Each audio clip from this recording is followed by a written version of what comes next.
Alors, en tout cas, moi, en tant qu'artiste, ce qui m'intéresse dans l'application, c'est de réfléchir au-delà de sa propre personne et de sa propre structure, mais se nourrir de son expérience. Voilà. Donc, on nous donne la parole, on la prend. Mais je dirais qu'il y a déjà un certain nombre de lieux de concertation qui sont existants, comme les conseils d'avis, des réunions, des débats qui ont lieu.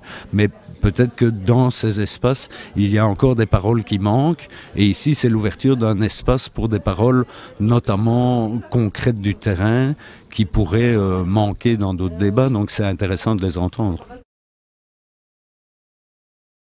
Je crois que forcément, quand on accepte ce genre de rôle, on accepte le fait d'être un animateur finalement.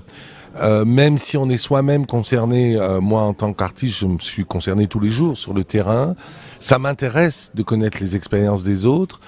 Et donc ça m'intéresse aussi de les compulser et de voir quelles sont les propositions que les autres font. Car il y a quand même plus d'avis dans plusieurs têtes qu'une seule, par définition. Oui, moi je pourrais dire que ce qui m'intéresse aussi, c'est que, bon, par exemple, les questions de la diffusion, j'ai énormément travaillé dessus depuis de très nombreuses années dans toutes sortes de cadres, et confronter, disons, ces réflexions, ces expériences, ces études à des expériences de terrain très concrètes comme celle d'Olivier, c'est là que les chocs deviennent intéressants. Donc moi c'est ça que j'attends d'ici. Donc je serai plutôt à l'écoute, à essayer de faire en sorte que chacun puisse avoir la parole, puisse s'exprimer, et puis à tenter des synthèses, des mises en regard, faire apparaître les contradictions. Voilà, c'est un rôle comme ça, ce n'est pas un rôle de trancher, de décider, de donner moi-même des, je pense pas pour Olivier non plus, des orientations. C'est d'être au service et d'essayer de nourrir le processus. Oui, il y a un constat effectivement qui est négatif, je ne le cache pas. Dans les outils proposés actuellement aux artistes, pour moi il y en a beaucoup qui sont obsolètes et qui sont mal gérés. Ça c'est très clair. Personnellement, j'ai une vision évidemment personnelle de l'action que nous devons mener, et quels sont les outils qu'il faut mettre en place. Et j'expliquerai aussi cette position-là en écoutant celle des autres. Mais je crois qu'on ne peut pas non plus se contenter de faire un constat, ça marche pas, et de ne rien proposer.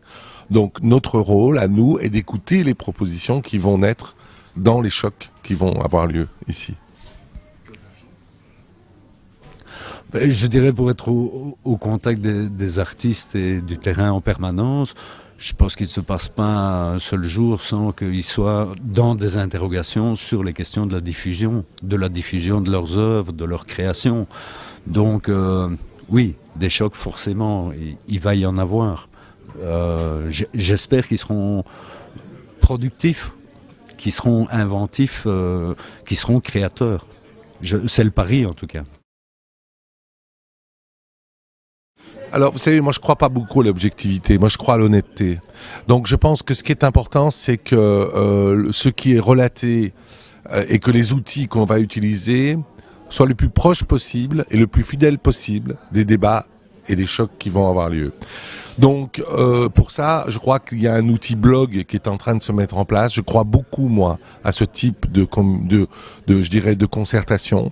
Bien sûr, les réunions auront lieu, elles seront là physiques, on sera là présentement physiquement, mais le débat continue. Et c'est ça qui est formidable avec ces outils multimédia aujourd'hui, et dont vous êtes d'ailleurs le témoin ici, c'est que tout ça peut rebondir, et personnellement, je serai très attentif à ce qui est mis sur le blog, qui est organisé par le cabinet, de façon à avoir les paroles de ceux qui n'ont pas pu venir. Ça m'intéresse personnellement. C'est ce qu'on peut appeler une objectivation, comme vous le dites. Mais voilà, encore une fois, je préfère parler d'honnêteté, de témoignages vrais, et qu'on ne tronque pas la parole de ceux qui se sont exprimés. Oui, et puis je pense dans la formulation que vous aviez, vous avez parlé d'objectivation de constat. Si j'ai bien compris la démarche, on est moins, semblerait-il, invité à faire des constats qu'à faire des propositions. Et donc on est me semble-t-il, pas tellement dans un processus où il va s'agir de se mettre d'accord sur un constat d'un état de la situation. Chacun, j'ai l'impression, dans le processus, est légitime de faire le constat qu'il fait. À partir de là, quelles sont ses propositions ? Alors on ne va pas être dans une simple et pure compilation des choses. Je pense que notre rôle, en tout cas, peut être, à partir des propositions qui sont émises, de voir est-ce qu'elles sont compréhensibles ? Est-ce que la personne qui a formulé sa proposition a bien été au bout de ce qu'elle voulait proposer ? Est-ce qu'on comprend sa proposition ? Après, c'est la ministre qui va faire ses choix, c'est son rôle, c'est à elle de déterminer les propositions dont elle s'empare ou pas. Mais donc, être objectif, voilà, je pense qu'on verra les propositions qui arriveront. On n'a pas pour mission, me semble-t-il, on n'a pas reçu pour mission de devoir mettre tout le monde d'accord sur faire un état de la situation.